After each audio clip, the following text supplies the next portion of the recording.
مذہبی اسکالر میں اور ایک عام اسکالر میں بڑا فرق ہوتا ہے. ایک عام و ایک موٹیویشنل اسکالر میں, کہ عام جو ایک موٹیویشنل اسکالر ہے نا, وہ اپنی عقل, اسٹڈی, مطالعہ اور بڑے بڑے مفکرین جو دنیا میں گزرے ہیں ان کے اقوال اور ان کے تجربوں کو سامنے رکھ کے بات کرتا ہے, جو مذہبی نہیں ہوتے. شیکسپیئر نے یہ فرمایا, تو چل میں تیرے پیچھے آیا, یہ تو خیر میرا اپنا شعر ہے, لیکن وہ یہی باتیں کر رہے ہوتے ہیں. فلاں نے فرمایا تو یہ ہے, تو پھر مثالیں ہوتی ہیں مختلف قسم کی. ٹھیک ہے, وہ بھی ایک طریقہ ہے بات سمجھانے کا. حکمت کی بات حدیث میں آتا ہے, حدیث کی سند کی مجھے تحقیق نہیں ہے, لیکن مفہوم بہرحال یہی ہے, الحکمت ضالۃ المؤمن, کہ اچھی بات کہیں سے بھی ملے یہ مومن کی گمشدہ چیز ہے. کوئی غیر مسلم بھی اچھی بات کرے. بعض دفعہ کسی غیر مسلم کا شعر نبی صلی اللہ علیہ وسلم نے سنا اور آپ صلی اللہ علیہ وسلم نے اس شعر کی تعریف کی, حالانکہ وہ کسی مشرک نے شعر کہا تھا, اور آپ نے تعریف کی کہ بالکل صحیح بات کی ہے اس نے. تو یہ ضروری نہیں ہے کہ مسلمان ہی اچھی بات کرے, غیر مسلم بھی اچھی بات کر سکتا ہے. البتہ یہ بات خوب اچھی طرح سمجھ لیں کہ مذہب کی جو موٹیویشن ہے نا وہ خدا کی طرف سے ہوتی ہے, اس میں کوئی غلطی کا امکان نہیں ہوتا. وجہ اس کی یہ ہے کہ وحی اللہ کے کلام کو کہا جاتا ہے. وحی کس کو کہا جاتا ہے؟ اللہ کے. تو مذہبی اسکالر اس کا پابند ہوتا ہے کہ کوئی ایسی بات نہ کرے جو اللہ کی تعلیمات کے خلاف ہو. اس میں غلطی کا امکان ختم ہو گیا. اب اللہ یہ کہ وہ بیان ہی غلط کر رہا ہو, وہ بات قرآن و سنت میں ہونی اور اپنے پیٹ سے بیان کر رہا ہو, وہ تو ایک پھر خیانت ہوگی نا.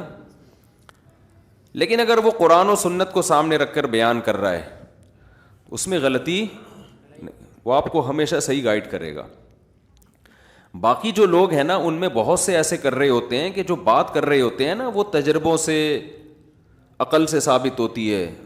اور خوب اچھی طرح سمجھ لیں کہ وحی کی تعلیمات کے بغیر عقل بہت دفعہ انسان کو گمراہ کر دیتی ہے.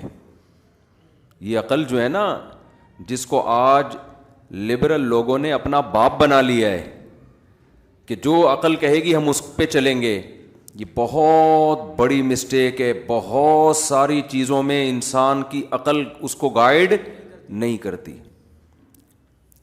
گائیڈ نہیں کرتی. ہمیں جو نالج حاصل ہوتی ہے نا, جو یورپ کے بڑے بڑے فلاسفر گزرے ہیں نا ان میں بڑا اختلاف رہا ہے کہ صحیح بات ہم حواس سے صحیح فیصلہ کرتے ہیں یا عقل سے صحیح فیصلہ کرتے ہیں.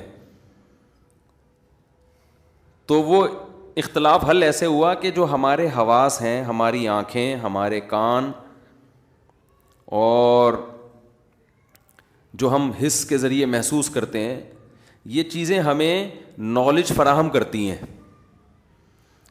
جب یہ نالج ہماری کھوپڑی میں اکٹھی ہوتی ہے تو عقل پھر اس نالج کو جمع کر کے اس میں ایک ربط پیدا کر کے اصول اور ضابطے وضع کرتی ہے.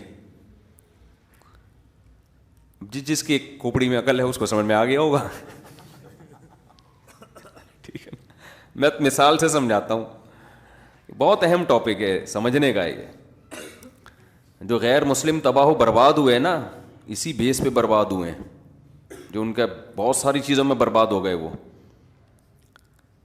دیکھو مثال کے طور پر آپ نے چولہے میں آگ لگائی, ٹھیک ہے نا, مشاہدہ کیا نا آپ نے کہ یار یہ یوں کرو, یہ جلاؤ, آگ لگتی ہے اس سے. ایسے ہی یہ آپ آنکھوں سے دیکھ رہے ہیں نا, آنکھوں سے آپ نے دیکھا. پھر اس کے اور آپ نے پانی رکھا, وہ پانی آپ کو دیکھنے میں تو ویسے ہی لگ رہا ہے, ہاتھ ڈالا محسوس ہوا کہ یہ کیا ہے, گرم ہے. تو آپ کو جو نالج ملی ہے وہ نالج یہ ملی کہ جب چولہے کو یوں کر کے یوں گھمایا تو آگ نکلی, اس کے اوپر پانی رکھا تو گرم ہو گیا. تو یہ جو نالج آپ کو ملی ہے اس سے آپ نے ایک اصول اور ضابطہ اخذ کیا, ایک اصول اور ضابطہ اخذ کیا کہ واٹر کو, پانی کو جب بھی ہیٹ ملے گی نا, ہیٹ ملے گی تو وہ کیا ہوگا, اس کا ٹیمپریچر بڑھے گا, اور جتنا ٹیمپریچر بڑھے گا اتنا ہی اس کے ابلنے کے چانسز بڑھ جائیں گے. تو اب آپ کیا کرو گے, آپ ایک ضابطہ متعین کر لو گے, بھائی چولہا جلانا ضروری نہیں ہے کسی بھی طریقے سے. اصل چیز جو ہو رہی ہے نا, جو قاعدہ اور کلیہ آپ کی کھوپڑی اگر کام کر رہی ہے تو آپ ایک قاعدہ ضابطہ نکالو گے, بھائی ہیٹ دو, چاہے وہ ہیٹر کے ذریعے چاہے وہ سورج کے ذریعے, کسی بھی طرح سے ہیٹ دو گے تو گرم ہوگا, ورنہ گرم نہیں ہوگا. اور جو بے عقل لوگ ہوتے ہیں وہ کہتے ہیں کہ نہیں, پانی گرم کرنے کے لیے ضروری ہے کہ ایسے یوں کر کے ماچس جلائی جائے, یوں کر کے چولہا جلایا جائے, یوں کر کے دیگچی کے اوپر رکھا جائے, ورنہ کسی کا باپ بھی پانی گرم نہیں کر سکتا, چونکہ ہمارا مشاہدہ ہے کہ ایسے گرم ہوا تھا. ابے بھائی تمہارا مشاہدہ ہے ایسے گرم ہوا تھا, لیکن کھوپڑی ہوتی نا تو گرم ہونے کی وجہ سمجھ میں آتی کہ ہیٹ کی وجہ سے ہو رہی ہے. تو اصول اور ضابطہ جو سائنسدان تجربے کر کر کے نکالتے ہیں نا, یہ مشاہدہ کیا, وہ مشاہدہ کیا, وہ اس سے کلیات ہوتے ہیں. نیوٹن نے جو کام کیا تھا, دیکھو نیوٹن کے دماغ میں عقل تھی تو کیا ہوا ہے, اوپر سے سیب نیچے آ کے کھوپڑی پہ گرا تھا نیوٹن کی, یا دائیں میں گرا تھا, سر پہ گرا تھا, سر پہ گرا. نیوٹن کی آنکھوں نے دیکھا سیب اوپر سے کہاں آ رہا ہے, نیچے آ رہا ہے. یہ جو نالج اس کو دی کس نے دی, آنکھوں نے. حواس ہے نا, حس ہے نا آنکھ, جو قوت بصارت, یہ حس نے کام کیا, یہ نالج دی اس نے. اور جب وہ کھوپڑی پہ لگی تو ظاہر ہے جب بھی کسی کے کھوپڑی پہ کوئی چیز پڑتی ہے تو بات کھوپڑی میں, سیب کھوپڑی میں جائے نہ جائے بات کھوپڑی میں آ جاتی ہے. تو نیوٹن نے اس معلومات سے یہ نتیجہ اخذ کیا کہ یار کلیہ نکال لیا, عقل استعمال کی. جنہوں نے عقل استعمال نہیں کی انہوں نے کہا سیب اوپر سے آیا کھوپڑی پہ لگا, نالج ملی ان کو کہ بھائی سیب اوپر سے آ کے لگتا کہاں ہے, اگر نیچے سر ہو تو سر پہ لگے گا. تو ان کے پاس جو نالج آئی وہ یہ نالج آئی کہ سیب اوپر سے نیچے آ کے کھوپڑی پہ لگتا ہے. بس کوئی ضابطہ اور کلیہ نہیں نکالا انہوں نے. بہت زیادہ ضابطہ نکال لیتے تو یہ نکال لیتے اوپر یوں کر کے پھینکو تو نیچے آئے گا, بس یہ ضابطہ نکال لیتے. نیوٹن کی کھوپڑی نے بہت زیادہ کام کیا, عقل. تو عقل نے ایک کلیہ وضع کیا کہ بھائی یہ اوپر سے نیچے کیوں آ رہا ہے, نیچے سے اوپر کیوں نہیں جا رہا, تو زمین میں کون سی ایسی چیز ہے جس کی وجہ سے نیچے آ رہا ہے. تو اس نے دیکھا بھائی زمین ایک بہت بڑے حجم والا ایک کثافت ہے اس کے اندر. تو اس نے تجربے اور مزید کچھ مشاہدے کر کے نتیجہ نکالا کہ کسی بھی چیز میں جتنی کمیت ہوگی نا کسی چیز کی, اتنی ہی اس میں کشش ہوگی. یہ ایک ایسا خاندانی اصول اس نے وضع کر کے دے دیا کہ خود بخود اب سائنسدان کیلکولیشن کرتے رہتے ہیں, بھائی چاند میں آپ کا وزن 10 گنا کم ہو جاتا ہے, اس کا مطلب چاند میں جو کثافت ہے وہ زمین سے 10 گنا کم ہے. تو اس سے کیا پتہ چلتا ہے بھائی, مشاہدات جو ہیں وہ معلومات اکٹھی کرتے ہیں اور عقل ان معلومات میں ربط پیدا کر کے اصول اور ضابطے بولو متعین کر دیتی ہے.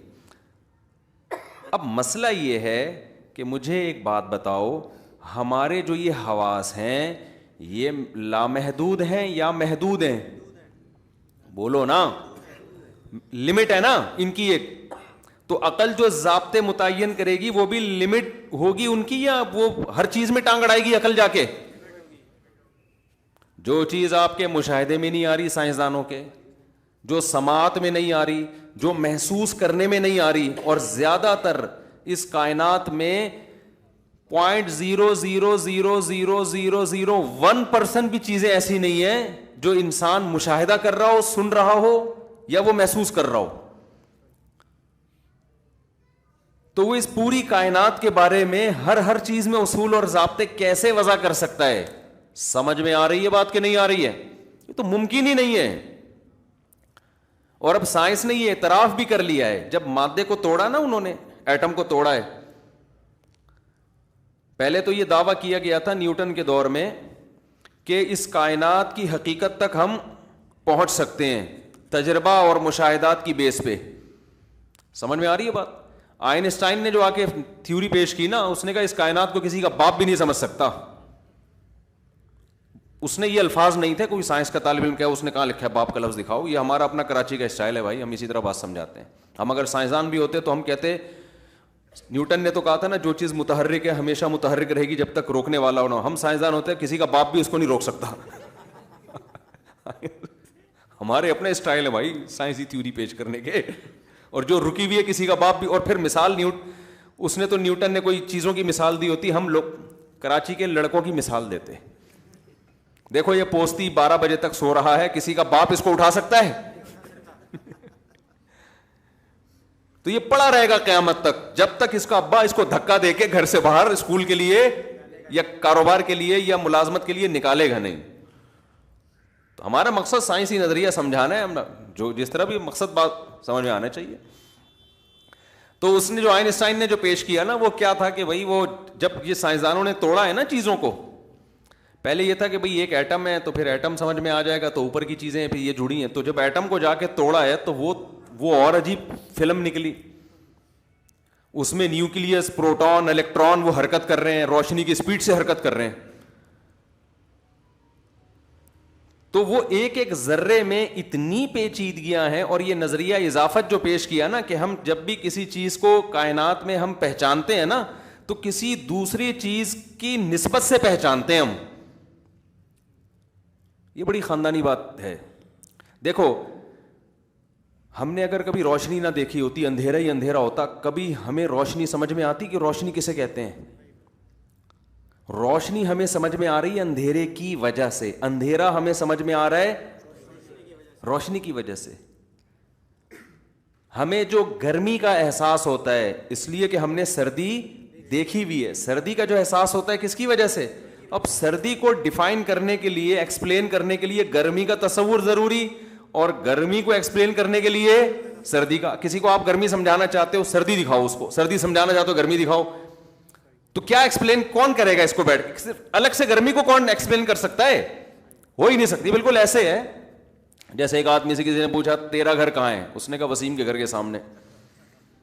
اس نے کہا وسیم کا گھر کہاں ہے, اس نے کہا میرے سامنے. نے کہا دونوں کا کہاں؟ کہہ رہے آمنے سامنے. اب بتاؤ کسی کا باپ بھی اس لوکیشن پہ پہنچ سکتا ہے؟ بالکل یہی, یہ ایک تو میں نے سادہ الفاظ میں سمجھایا ہے. یعنی اس نے یہ دعویٰ کیا کہ یہاں امور اضافیہ کہتے ہیں ان چیزوں کو کہ ایک چیز کو سمجھنا دوسری چیز کے سمجھنے پر موقوف ہو. جب تک وہ سمجھ میں نہیں آئے گا یہ نہیں آئے گا, اور یہ نہیں آئے گا وہ نہیں آئے گا. تو پوری کائنات جو ہے نا اسی اصول پہ چل رہی ہے, اسی اصول پہ چل رہی ہے پوری کائنات. تو وہ جتنا اندر جاتے گئے نا سائنسدان بولتے گئے بھائی یہ کھوپڑی میں آنے والی چیز نہیں ہے. تو انہوں نے پھر یہ کہا کہ جو چیز کھوپڑی میں آ رہی ہے, جو ہماری سماعت میں, جو ہماری آنکھیں دیکھ رہی ہیں, ان کے بارے میں ہم نظریات وصول کر سکتے ہیں. اس سے آگے ہمیں جانے کی نہ اجازت ہے اور نہ اس کا ہمیں کوئی فائدہ ہوگا. لہذا اس کائنات کی حقیقت کو پوری طرح سمجھنا, گویا کہ سائنسدانوں نے اعتراف کر لیا کہ یہ ممکن ہے ہی نہیں. تو یہ مادی چیزوں کو جب سمجھنا, یہ جو آپ کہتے ہیں نا میڈیکل سائنس نے اتنی, آپ کیا ساری دنیا کہتی ہے, ہم بھی کہتے ہیں اتنی ترقی کی ہے, تو یقیناً ترقی کی ہے. لیکن آپ نے دیکھا ہوگا کہ یوٹیوب پہ بھی کچھ ڈاکٹرز بیٹھے ہوئے ہوتے ہیں, وہ کہتے ہیں جدید تحقیق کے مطابق یہ ثابت ہو گیا کہ اس میں یہ ہے, اور اس خوراک میں یہ ہے, اور اس خوراک میں یہ ہے. یہ جدید تحقیق کب کی ہوتی ہے؟ اگر 2022 چل رہا ہے تو 2022 کی ہوگی, 2023 چل رہا ہے تو 2023 کی. جب اب جدید تحقیق آتی ہے نا تو 2020 والی تحقیق تیل لینے چلی جاتی ہے. حالانکہ جو 2020 یا 21 میں تھے وہ اس کو کیا سمجھ رہے تھے؟ جدید. لہذا جدید کا لفظ جہاں لگا ہوا ہو لوگ سمجھتے ہیں کہ اس سے زیادہ مستند کوئی بات ہو نہیں سکتی. حالانکہ یہ بھی ایک امر اضافی ہے, اس کو ہم جدید کہہ رہے ہیں پرانے کی نسبت. جب مزید اگلا سال آئے گا تو یہ جدید نہیں رہے گی, یہ کیا بن جائے گی؟ پرانی. تو جس پرانی کو آپ نے, جس تحقیق کو, ریسرچ کو کچرے کے ڈبے میں پھینکا نا آپ نے پرانی کہہ کے, اس کا مطلب 2023 والی تحقیق بھی پرانی ہو کے ابھی سے کچرے کے ڈبے میں پھینک دو آپ اس کو. نہیں آئی بات سمجھ میں؟ اب سوال پیدا ہوتا ہے جب ہم نے ساری تحقیقوں کو کچرے کے ڈبے میں ہی پھینکنا ہے تو تحقیق تمہارا پھر وہی باپ کرے گا معذرت کے ساتھ. کون سی تحقیق پر عمل کریں پھر ہم؟ بھائی عمل کرنے کے لیے تو جدید تحقیقی, کیونکہ ہمارے پاس اس کے علاوہ کوئی آپشن نہیں ہے, لیکن اس پر اندھا اعتماد کرنے کی آپ کو اجازت نہیں ہے. اس پر عمل اس لیے کیا جائے گا کہ بھائی بڑے ضرر سے بچنے کے لیے چھوٹا ضرر برداشت کیا جاتا ہے کہ اب ہمیں نہیں پتا, پرانی تو پرانی ہو چکی ہے, اس کا امکان ہے کہ شاید یہ ثابت رہے, لیکن اس کا بھی امکان ہے کہ یہ بھی چینج ہو جائے. تو یہ جو تحقیقات بدلتی چلی جا رہی ہیں, یہ کتنا بڑا اعتراف ہے سائنس کا کہ ہم بہت ساری چیزوں میں یقینی طور پر کوئی دعویٰ نہیں کر سکتے. وجہ کیا ہے؟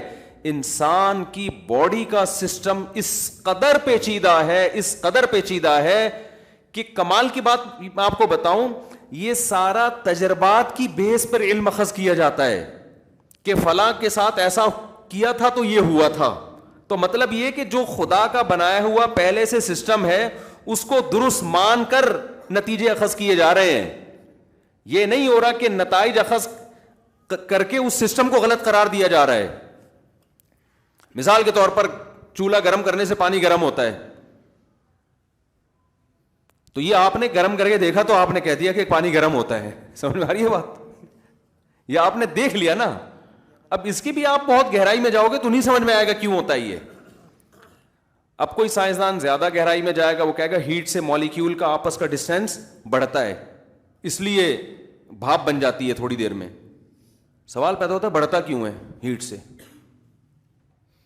تو کہیں نہ کہیں ہو سکتا ہے اس کا بھی جواب ہو, لیکن ایک پوائنٹ ایسا آ کے جا کے سائنسدان کہتا ہے کہ یہ ہوتا ہے, کیوں ہوتا ہے مجھے معلوم نہیں ہے. یہ میں کہنا چاہ رہا ہوں آپ سے, سمجھ میں آ رہی ہے بات؟ آخر میں آ گیا وہ خدا کا بنایا ہوا نظام ہے جس کو وہ لا آف نیچر کہہ دیتے ہیں. نیچر کا ہم کہتے ہیں یہ نیچر ویچر خود سے کچھ نہیں ہوتی. نیچر میں ہے نا اتنا زبردست ضبط جو پیدا ہو گیا نا, ربط ان کا اتنا بہترین ربط ہے, یہ آٹومیٹیکلی ہو ہی نہیں سکتا. تو میں آپ سے جو عرض کر رہا ہوں نا کہ ایک تو ہے یہ جو مادی سائنس ہے, اس کے بارے میں سائنسدانوں نے ہتھیار ڈال دیے ہیں. ایک ہے سوشل سائنس, ہماری سماجی زندگی. یہ تو بھی یونیورسٹی میں باقاعدہ پڑھایا جاتا ہے کہ انسان کو ایک روحانی طور پر اخلاقی, جس کو ہم روحانی کہہ دیتے ہیں, وہ اخلاقی طور پر انسان بلندی تک کیسے پہنچ سکتا ہے, جسے ہم آسان زبان میں کہتے ہیں انسان اچھا انسان کیسے بن سکتا ہے. یہ بھی ایک سائنس ہے جو یورپ میں پڑھی جاتی ہے, پڑھائی جاتی ہے. تو یہ والی جو سائنس ہے نا, سوشل سائنس جس کو کہا جاتا ہے. ایک ہے میڈیکل سائنس, ڈاکٹر کیا کرے گا, آپ کی صحت کو سائنس کی روشنی میں اچھا کر دے گا.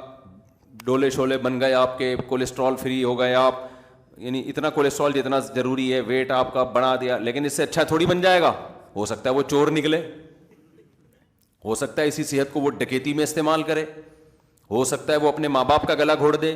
تو اچھا بنانے کے لیے یورپ نے جب مذہب کو نکالا نا اپنی یونیورسٹیوں سے, عیسائیت سے بغاوت کی انہوں نے, تو اچھا بنانے کے لیے انہوں نے کیا طریقہ اختیار کیا کہ انسان کو اچھا بچہ بنانے کے لیے بھی ایک عقل کی روشنی میں اور حواس کی روشنی میں ایک علم وضع کیا جس کو سوشل سائنس کہا جاتا ہے کہ بھئی اس کے بنا بھی کیا مشاہدے پر ہے. تو مشاہدات کی روشنی میں ہم یہ فیصلہ کریں گے, تجربات کی روشنی میں, مشاہدات کی روشنی میں ہم ایکسپلین کریں گے کہ اچھے کی ڈیفینیشن کیا ہے اور اچھا انسان کسے کہتے ہیں. یہاں بھی گڑبڑ کر دی, یہاں بھی کیا کر دی بھئی, آپ جو تجربے کر رہے ہو تو اس سوسائٹی میں کر رہے ہو جو پہلے سے بنی ہوئی ہے, ہو سکتا ہے یہ اچھی ہو ہی نہیں. آپ لوگ کی سمجھ میں نہیں آ رہا تو کس کی سمجھ میں آئے گا؟ سوسائٹی کلچر ایک دوسرے کے کتنے ڈیفرنٹ ہوتے ہیں نا. آپ کلچر کو اپنا باپ بنا رہے ہو تو کلچر کو تو آپ نے پہلے فرض کر لیا کہ ٹھیک ہے, ہو سکتا ہے یہ کلچر ہی غلط ہو. یہاں بھی انسان خدا کی قسم گھوڑے دوڑاتا رہے گا عقل کے, کبھی کسی ایک پوائنٹ پہ دو فلاسفر بھی جمع نہیں ہو سکتے. نتیجہ کیا نکلا, ان میں اتنا اختلاف ہوا نا. مثال کے طور پر نکاح کر کے رہنا چاہیے یا زنا کرنا چاہیے, عقل کوئی رہنمائی کرے گی یہاں پہ؟ کچھ لوگ کہیں گے نہیں جی جوڑوں کی شکل میں رہنا چاہیے, نکاح ہو, اس سے تمیز ابا اماں چچا ماموں وجود میں آتے ہیں. دوسرے کہتے ہیں نہیں آتے تو کیا ہو جائے گا, ٹھیک ہے نا, اگر زنا کر لیں تو کیا, یہ تو مذہبی لوگوں نے کہا ہے زنا بری چیز ہے تو ہم رہ لیتے ہیں, ہم کیا ضرورت ہے. تو ان کے ہاں پھر اچھے کا ہوتے ہوتے نا, اچھے کی فہرست سے بہت ساری چیزیں نکلتی چلی گئیں. مذہب نے تو بہت ساری چیزیں ڈالی تھی نا, جو اپنے ماں باپ کے ساتھ اف کرتا ہے, ان کی خدمت نہیں کرتا. ماں باپ نے کبھی ہاتھ اٹھا لیا تو برداشت کرنا ہے تمہیں, جو ابا کے تھپڑ کے جواب میں وہ ابا کو تھپڑ مار دے یا پولیس کو فون کرے تو مذہب کیا کہتا ہے, یہ اچھا آدمی ہے؟ مذہب کہتے نہیں برا آدمی ہے, احسان فراموش ہے. لیکن جب عقل پرستوں نے خود سے غور کرنا شروع کیا نا, خود سے سوسائٹی کے لیے اصول وضع کرنے شروع کیے, تو وہ چونکہ اپنی سوسائٹی کو دیکھ کر, وہ سوسائٹی جو خدا کا انکار کرتی ہے, تو وہاں تو شراب بھی ہے, زنا بھی ہے, لڑکوں سے بدفعلی بھی ہے, نشے بھی ہیں, کیا کیا. تو انہوں نے اچھے کو ایکسپلین کرتے ہوئے نا بہت ساری چیزیں نکالنا شروع کی. نہیں, اس کا اچھے ہونے سے کوئی تعلق نہیں ہے. اگر آپ بوڑھے ماں باپ کو اولڈ ہاؤس میں جمع کرا دیتے ہیں تو بھی آپ برے آدمی نہیں ہیں. اگر بچہ پولیس کو فون کر کے اپنے ابا کو یا اماں کو جیل میں بھجوا دیتا ہے تو یہ بھی کوئی بری بات نہیں ہے. اگر آپ شادی نہیں کرتے, ویسے ہی کسی سے نائٹ کلب میں جا کے ریلیشن کر لیتے ہیں, کوئی بری بات نہیں ہے. اگر آپ وراثت بچوں کو نہیں دیتے, کسی اور کو دے دیتے ہیں, اولاد کو محروم کر دیتے ہیں, کوئی بری بات, کیونکہ عقل تو فیصلہ ہی نہیں کر پا رہی ہے نا یہاں پہ. یہاں تک کہ محرم رشتوں سے اپنی جو فزیکل ریلیشن ہے, اب یہ بحثیں بھی شروع ہو گئیں کہ اگر کوئی معاذ اللہ نقل کفر بہن سے نکاح کر لیتا ہے تو یہ کیا ہے. ایسے لوگ بھی اب پیدا ان ملکوں میں ہونا شروع ہو گئے ہیں کہ اس میں خرابی کیا ہے. روس میں جب انقلاب آیا ہے نا الحاد کا, تو وہاں یہ بڑی بحثیں ہوئی ہیں کہ بھائی سگی بہن, مجھے تو بولتے ہوئے برا لگ رہا ہے لیکن اب ایک چیز کو ایکسپلین کرنا ہے کہ سگی بہن سے بھی نکاح ہو سکتا ہے, کوئی حرج نہیں ہے اس میں, یہ تو انسانوں کی بنائی ہوئی روایات ہیں.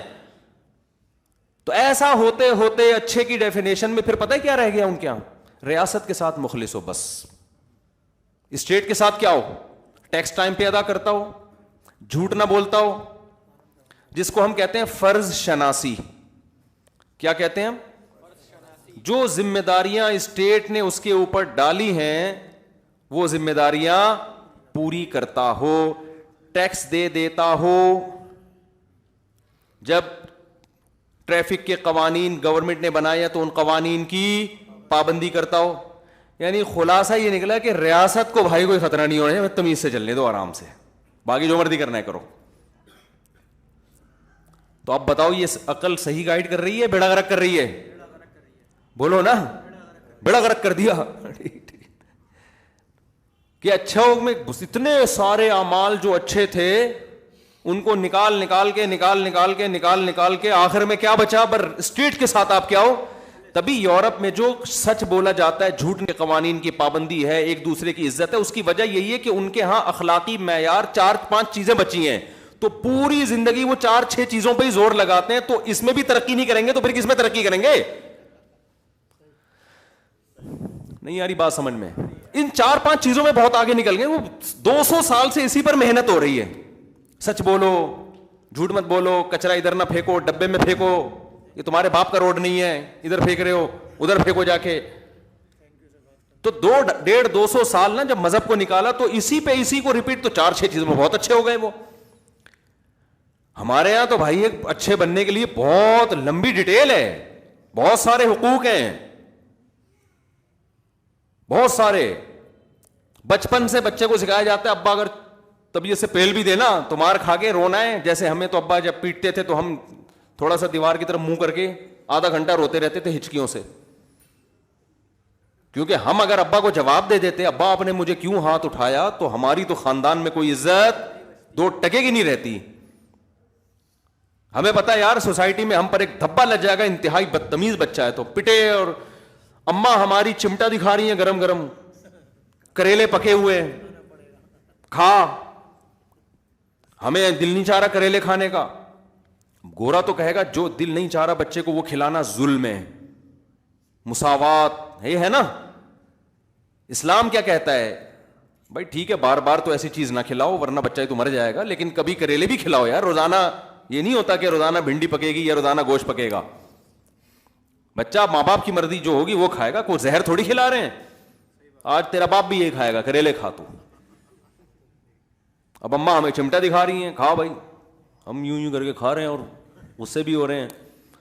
شکایت کسی سے کریں گے تو دوبارہ پٹیں گے. اب جا کے ہم شکایت کریں ابا سے کہ اماں نے ابا ایک تھپڑ اور لگایا, بھائی تیری تو اپنی ماں کی نہیں مان رہا.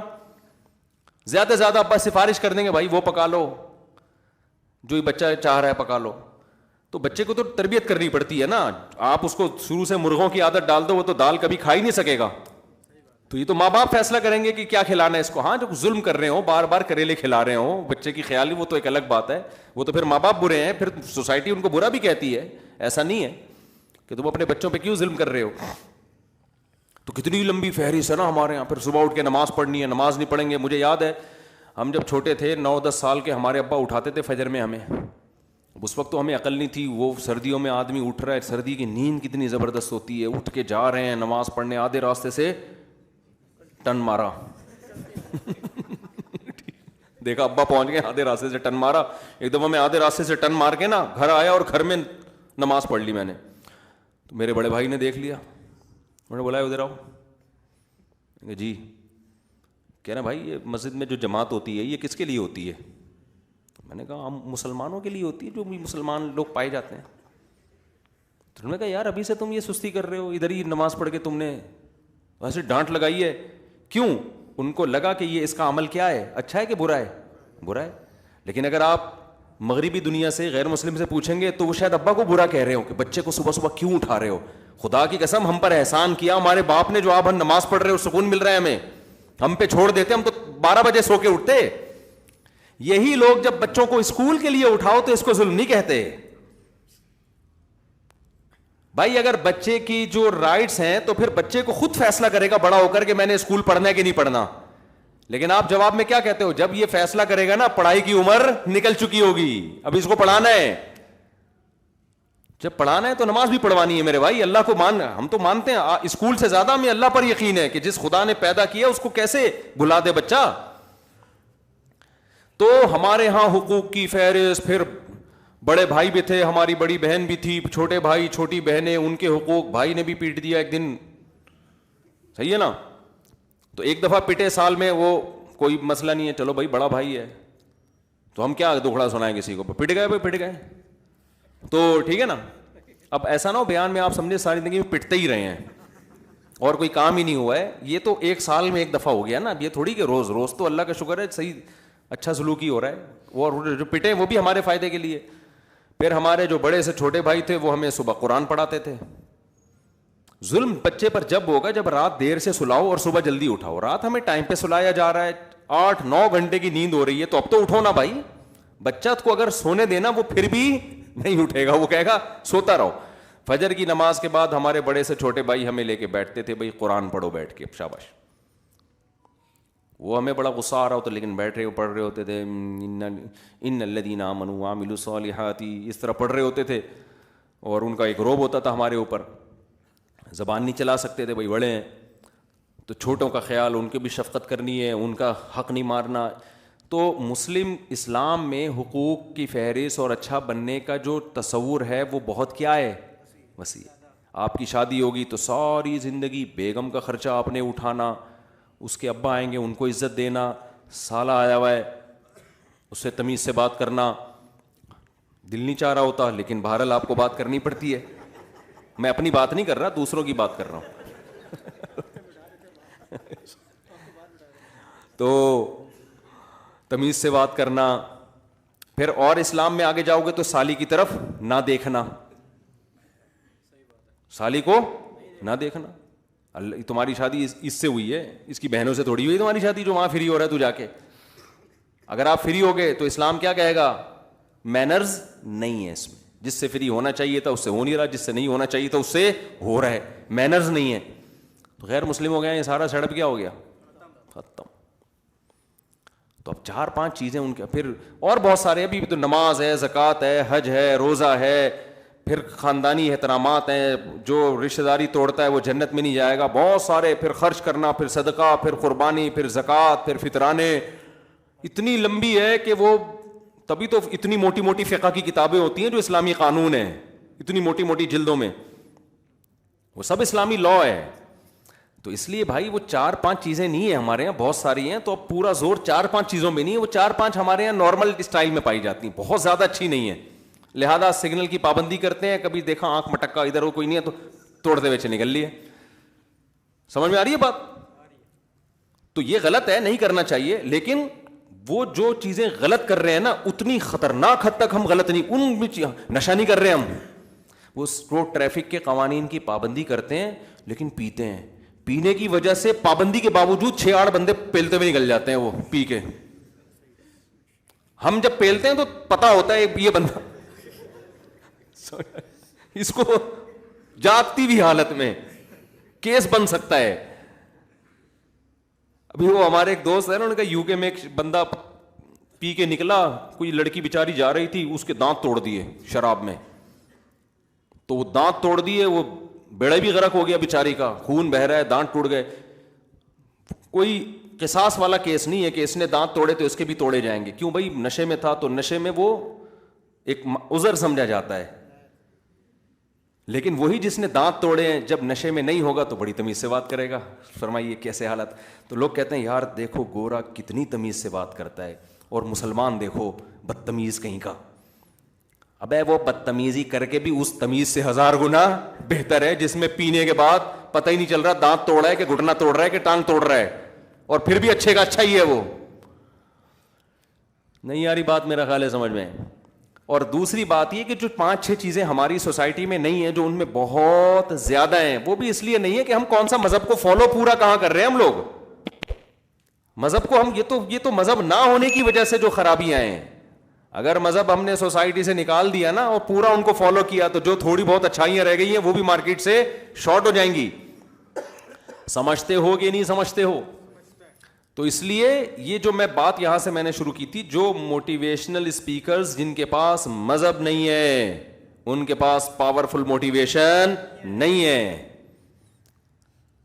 تو میرے پاس کلپ آتے رہتے ہیں نا, تو وہ میں آج اپنے بھانجے سے ذکر کر رہا تھا, ہم لوگ آ رہے تھے اکٹھے, تو میں نے کہا یار یہ موٹیویشن اسپیکر سب کی بات نہیں کر رہا بھائی, کوئی ایسا نہ ہو کسی اسپیکر کے ساتھ میرا کلپ چلا دیں کہ دیکھو اس کی بات کر رہے ہیں, ایسا کوئی نہیں ہے. اور میں نے بتایا بہت سے اچھا کام بھی کر رہے ہیں, لیکن اتنی بڑی بڑی باتیں کر رہے ہوتے ہیں نا بعض لوگ, ان میں چھوٹی بات تو ہے ہی نہیں ان کے پاس, چھوٹی موٹی تو بات. جب بھی ایک کلپ شروع ہوگا نا, ایک بات کان کھول کے سن لیں آپ لوگ, ایک دم آدمی کہتا ہے یار اب پتہ نہیں کیا چیز مارکیٹ میں آنے والی ہے.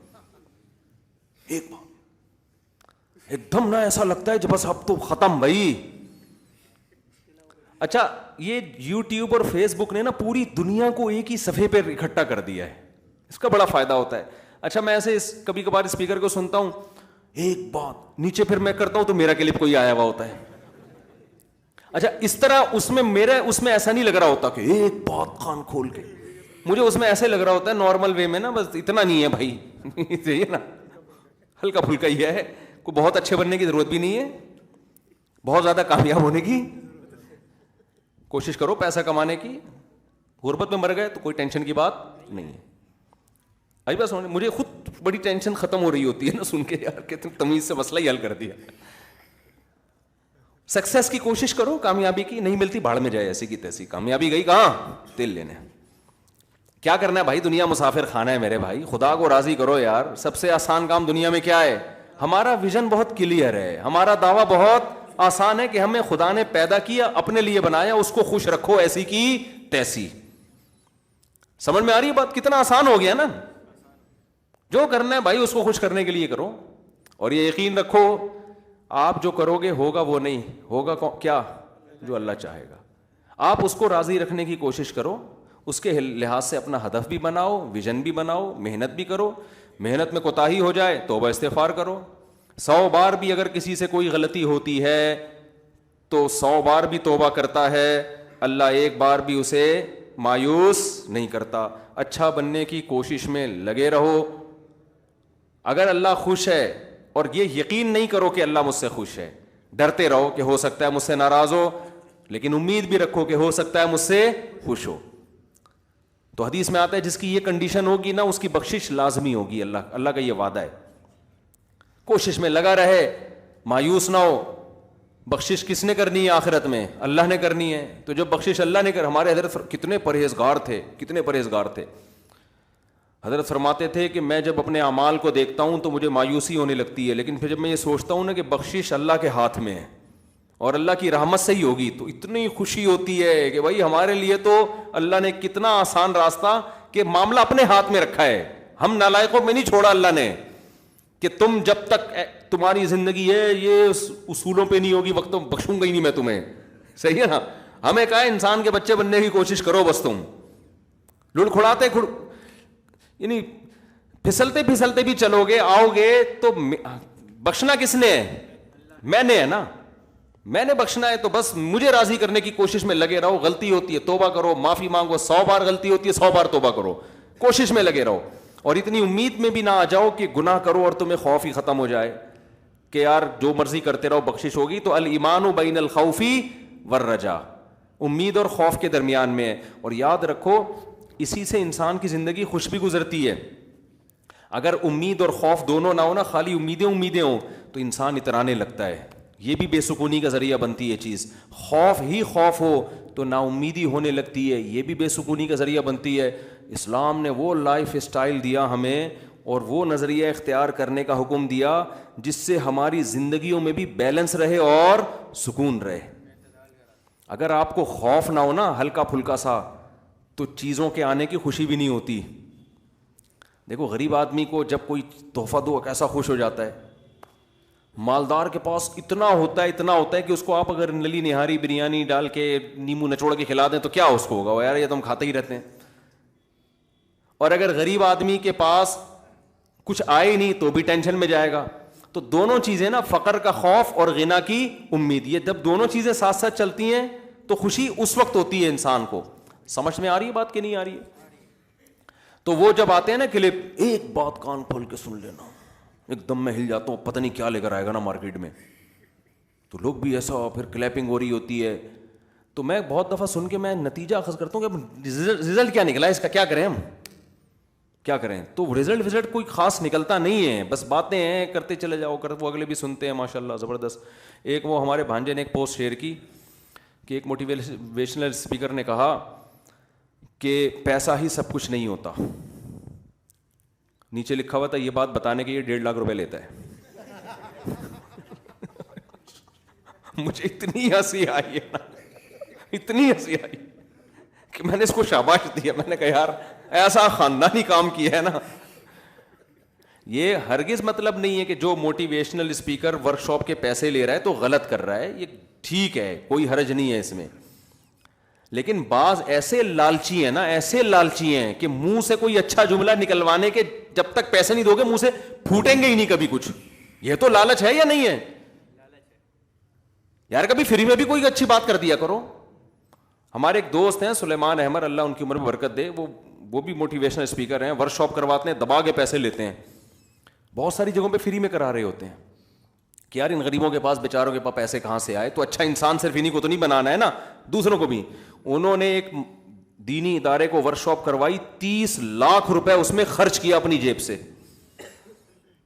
سمجھ رہے کتنا روپے خرچ کیا کہ یہ مدرسے کے طلبہ, ان بیچاروں کے پاس پیسے نہیں ہیں تو کچھ, اور ہیں بھی مذہبی اسکالر ہیں وہ, تو پڑھے ہوئے بھی ہیں, نفسیات بھی پڑھے ہوئے ہیں. تو انہوں نے کرائی کو اپنی جیب سے کیا خرچ کیا, 30 لاکھ روپے. ان کے کھانا, ان کے ہوٹل کا انتظام, کہ بھائی یہ ان کو تو جب آپ قربانی دیتے ہو نا میرے بھائی, پیسے کی خرچ کرتے ہو لوگوں کے اوپر, تو پھر لوگوں کو یقین آتا ہے کہ یہ بندہ کیا ہے, خیر خواہ. مالداروں سے لے رہے ہیں اس لیے لے رہے ہیں کہ بھائی ان کو فری میں بات, اول تو خود بھی تو انسان نے گزارا کرنا ہے نا. اگر فری پھوکٹ میں کرے گا تو بیوی بچوں کو کہاں سے پالے گا؟ تو پیسہ کمانا بری بات نہیں ہے, ڈاکٹر بھی لیں پیسے بھائی, موٹیویشنل اسپیکر بھی لیں, فری پھوکٹ میں کام نہ کریں, لیکن پیسہ ہی کو سب کچھ نہ بتائیں. ایسا نہ ہو کہ یہ بتانے کے لیے بھی آپ کو 1.5 لاکھ دینا پڑے کہ پیسہ کچھ نہیں ہوتا. لوگ اپنے ابا اماں کے بارے میں کنفیوژن میں ہیں, گوروں کی کتابیں پڑھتے ہیں, ہیومن رائٹس اور ماں باپ کا بھی حق ہے اور فلانے کا بھی حق ہے, تو اتنا حق نہیں ہے جتنا وہ لوگوں نے بنا لیا وغیرہ وغیرہ. اسلام نے سیدھی بات کہتی, بھائی وہ جیسے بھی ہوں مشرک ہیں, تم پہ زبردستی شرک پر مجبور کر رہے ہیں, بات ان کی نہیں ماننی, فالو قرآن و سنت کو کرنا ہے. ابا اماں کی بات جو شریعت کے خلاف ہو نہیں ماننی. تو ان کے ساتھ سلوک کیسا کرنا ہے؟ اچھا سلوک کرنا ہے. بس کیا کرنا ہے بھائی؟ کنفیوژن ختم ہو گئی نا, ابا ظالم ہے, اماں یہ کرتی, ابا وہ کرتے ہیں. بھائی جو مرضی کرتے ہیں, تمہیں تو جنا ہے نا. اللہ میاں نے اچھے ابا کا بارے میں تھوڑی کہا کہ اچھا سلوک کرنا ہے, اللہ میاں نے تو کافر باپ کے بارے میں کہہ دیا جس سے برا اللہ کی نظر میں کوئی ہے ہی نہیں. کنفیوژن ختم ہو گئی یا نہیں ہو گئی؟ ابھی ایک صاحب بیان میں کہہ رہے تھے کہ ابو جہل کی بیوی جو ہے وہ بھی تو ماں ہے, اس کے قدموں میں کہاں سے جنت؟ بھائی ابو جہل کی یا ابو لہب کی بیوی کافر ہے, اس کے قدموں میں اس کے لیے جنت نہیں ہے, اس کی اولاد کے لیے بہرحال جنت ہے. چاہے کسی کی ماں ابو جہل کی بیوی کیوں نہ ہو, تو بچوں کے لیے قرآن کا حکم یہی ہے کہ اس نے اپنی ماں کے ساتھ اچھا سلوک کر رہا ہے, چاہے وہ جائے جہنم میں, وہ اس کا ہیڈک ہے, وہ اللہ جانے وہ جانے. ابراہیم علیہ السلام کا نہیں قرآن نے واقعہ بیان کر دیا, کافر باپ ہیں, بت بناتے ہیں, بت بیچتے ہیں, اور اولاد کو دھمکیاں دے رہے ہیں کہ اگر تو نے بت پرستی اختیار نہیں کی یا تبلیغ کرنا بند نہیں کی, میں تجھے پتھروں سے مار کے ہلاک کر دوں گا. لیکن کیا کہہ رہے ہیں؟ سلام علیک. کیا کہہ رہے ہیں؟ آپ پر سلامتی ہو. ساستغفر لک ربی, میں آپ کے لیے اپنے رب سے کیا کروں گا؟ استغفار. بعد میں اللہ نے پابندی لگا دی استغفار پر, لیکن ابراہیم علیہ السلام کا رسپانس تو یہی کیا, انہ کان بی حفیہ, میرا رب آپ پہ مہربان ہو یا نہ ہو, مجھ پہ ہے بہرحال, تو ہو سکتا ہے میری وجہ سے آپ کو بخش دے. کیسا خوبصورت رپلائی ہے یا نہیں ہے؟ تو کنفیوژن مذہب نے ختم کی کہ نہیں کی؟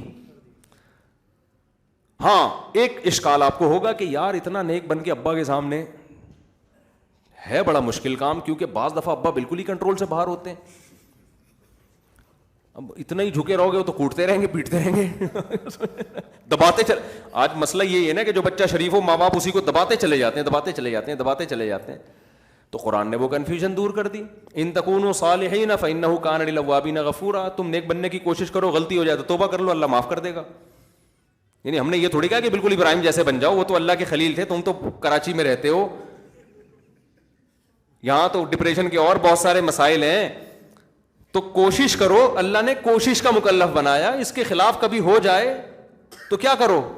اللہ سے توبہ استغفار, ہے اللہ غلطی ہو گئی, غصے میں نے منہ سے ابا کے سامنے یہ لفظ نکل گیا, مجھے معاف کر دے, آئندہ میں کنٹرول کرنے کی کوشش کروں گا. دوبارہ ہو جائے دوبارہ توبہ کر لو, 3 دفعہ ہو جائے 3 دفعہ توبہ کرو, کوشش کرو کہ آئندہ نہ ہو.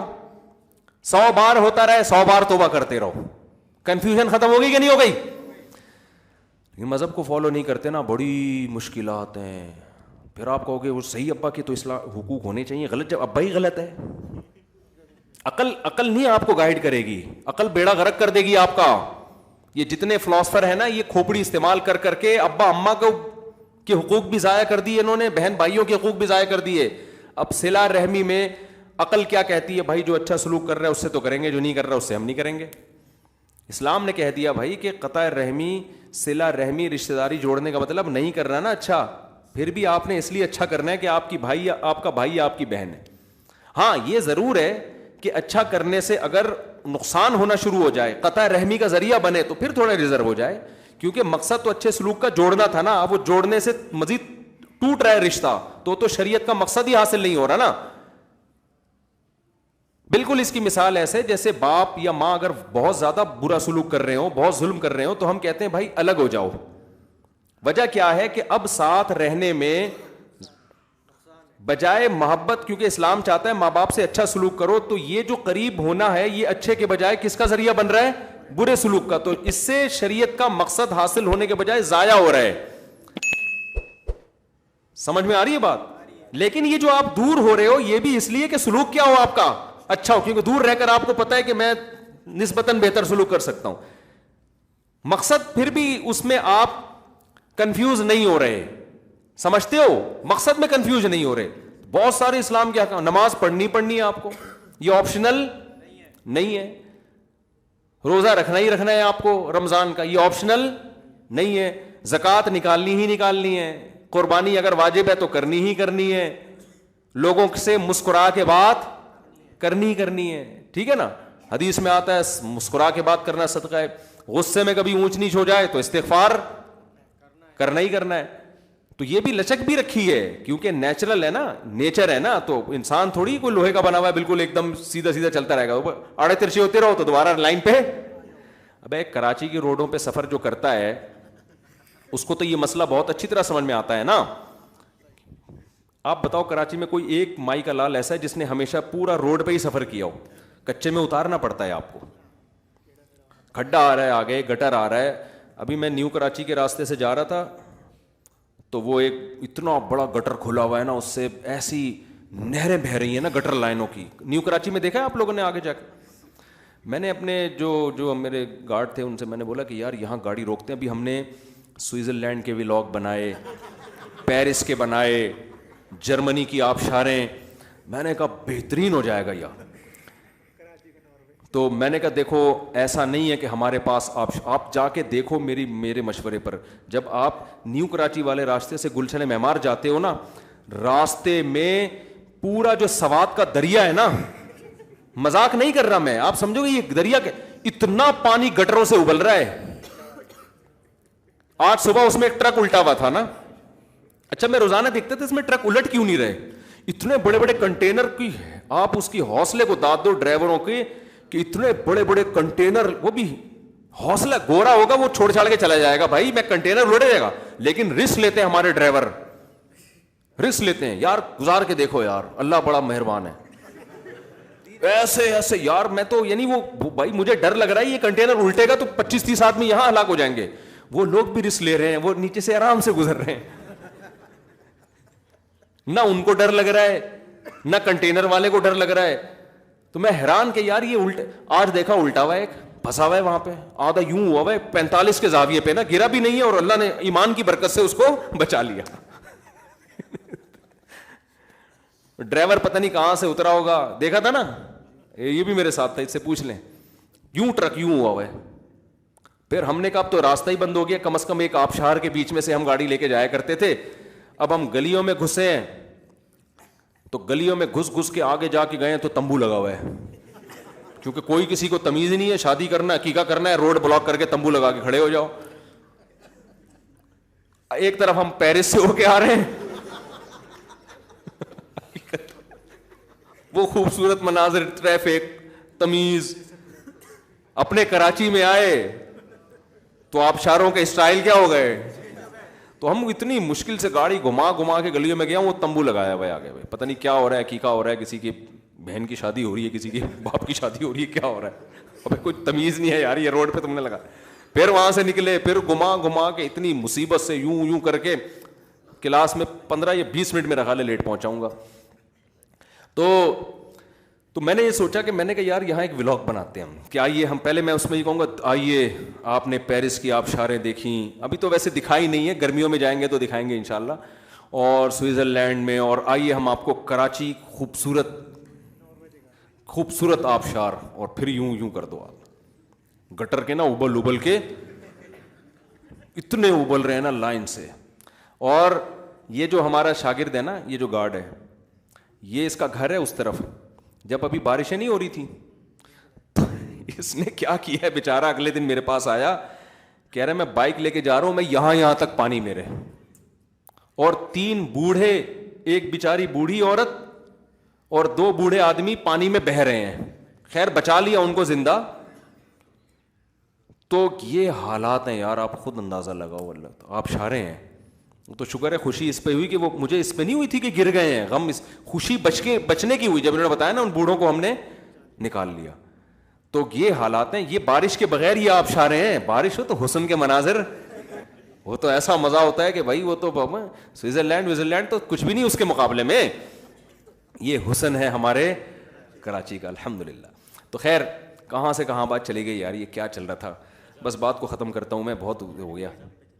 ہاں تو میرے بھائی میں یہ بات کر رہا تھا کہ مذہب پہ چلو گے نا تو آپ کی کنفیوژن دور ہو جائے گی, آپ کو ایک ٹریک نظر آئے گا, یہ سیدھا راستہ ہے. تو اس میں اگر جیسے کراچی کی یہاں مثال آئی تھی کہ بھائی تھوڑا سا آگے گٹر مٹر آ بھی گیا تو اٹھا کے پھر بھی روڈ پہ ہی آنا ہے نا, یہ تھوڑی کہ اسی میں نہر میں ہی بہ جائے گا جا کے وہ.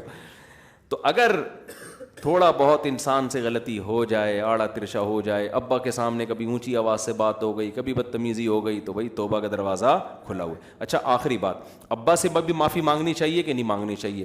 تو اگر کبھی کبھار ہو جائے تو ابا سے بھی مانگیں, اگر آپ کی عادت ہی ہو گئی ہے تو صرف اللہ سے ہی مانگ لیں.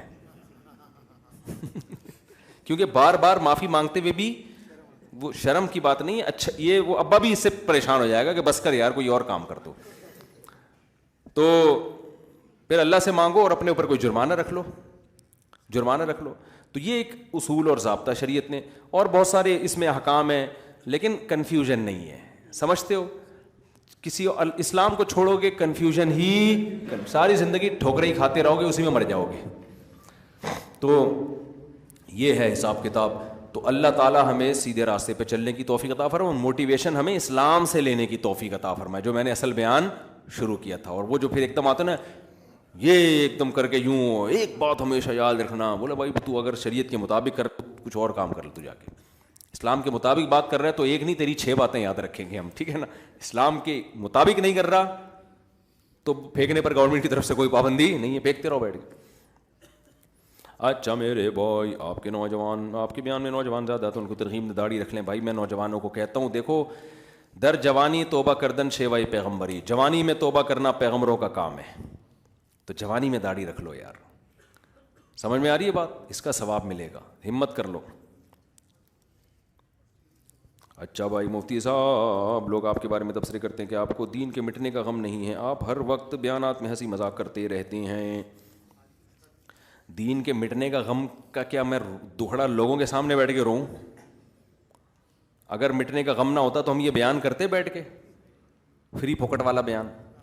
وہ لوگ اس پہ اشکال کرتے ہیں یوٹیوب چینل بھی تو ہے نا, مونیٹائز ہے, تو یوٹیوب چینل تو بعد میں مونیٹائز ہوا ہے نا, اور مجھے تو وہ تو کیا بھی جس نے چینل بنایا ہے ایڈمن نے, وہ مونیٹائز جب نہیں تھا تو بھی ہم اسی طرح بیان کر رہے تھے, مونیٹائز ہے تو بھی اسی طرح بیان کر رہے ہیں. اس کی مونیٹائزیشن سے ہمارے بیانات کی صحت پہ کوئی فرق نہیں پڑا, سمجھتے ہو؟ تو یہ وہی ہے کہ کوئی آپ کو کچھ بھی لا کے گفٹ پکڑا دے تو وہ دے رہا ہے گفٹ, نہیں بھی دیتا تو بھی کر رہے تھے. تو یہ تو اب یوٹیوب تو چینل ہی اب آیا نا, بیانات تو ہم کب سے کر رہے ہیں, وہ تو بہت عرصے سے کر رہے ہیں. تو اس لیے میرے بھائی دین کے مٹنے کا غم نہیں. باقی یہ کہ ہر آدمی کا اپنا مزاج ہوتا ہے ایک, اگر میں رونے دھونے کی باتیں غم لے کے بیٹھ جاؤں تو دین اس سے زندہ نہیں ہوگا, اس بات کا خطرہ ہے کہ اور ہی مٹنا نہ شروع ہو جائے.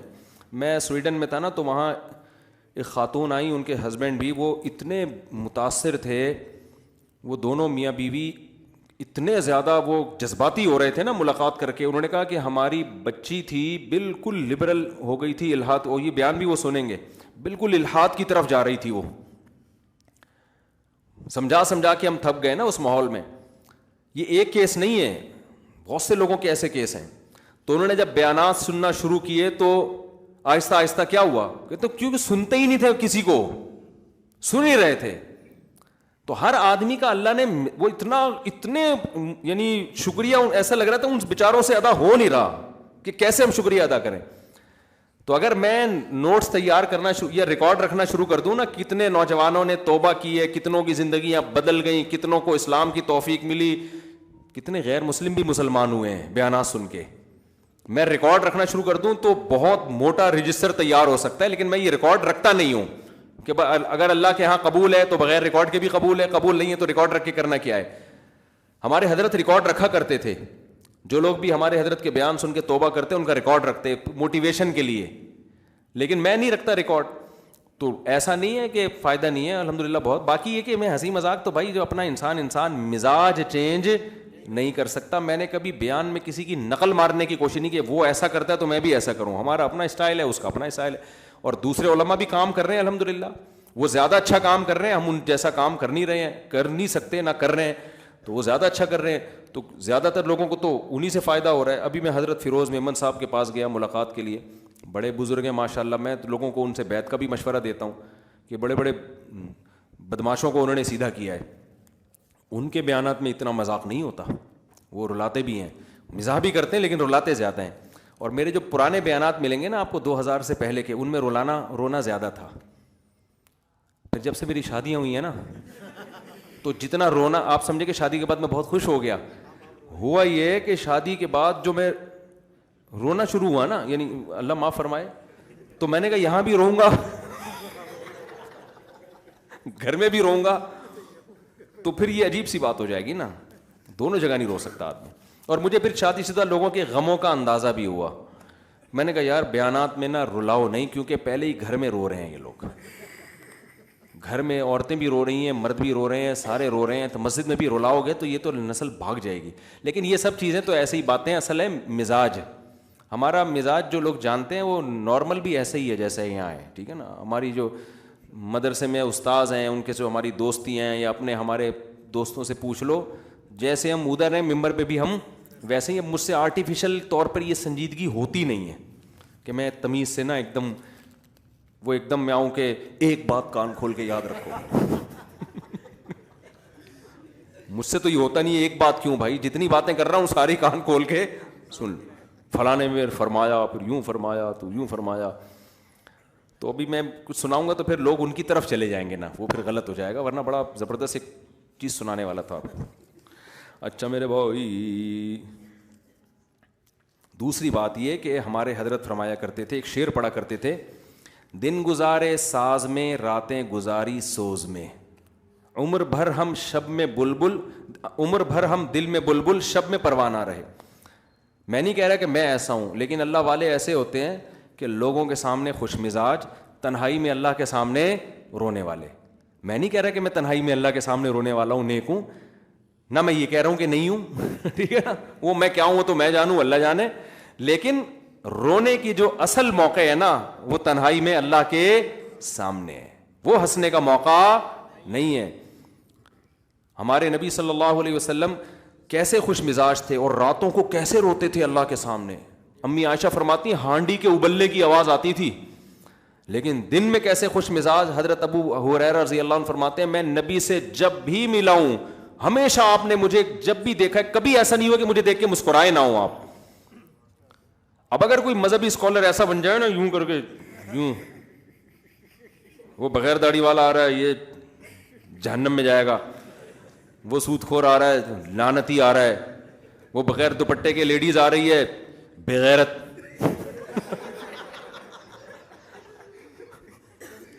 تو اس سے کیا ہوگا؟ وہ دوپٹہ پہن لے گی ہے بھائی، وہیں سے بھاگ جائے گی، بولے وہ وہیں ٹاٹا کر کے میں کسی پادری کے پاس جاؤں گی، مولوی کے پاس آنے کی ضرورت نہیں. تو یہ تو یعنی ہونا چاہیے، میرا خیال ہے تھوڑا سا مجبوری ہے، لوگوں کو دین سکھانا ہے تو تھوڑا سا خوش مزاج ہونا. ہمیں اتنا ہوں نہیں لیکن ہونا چاہیے.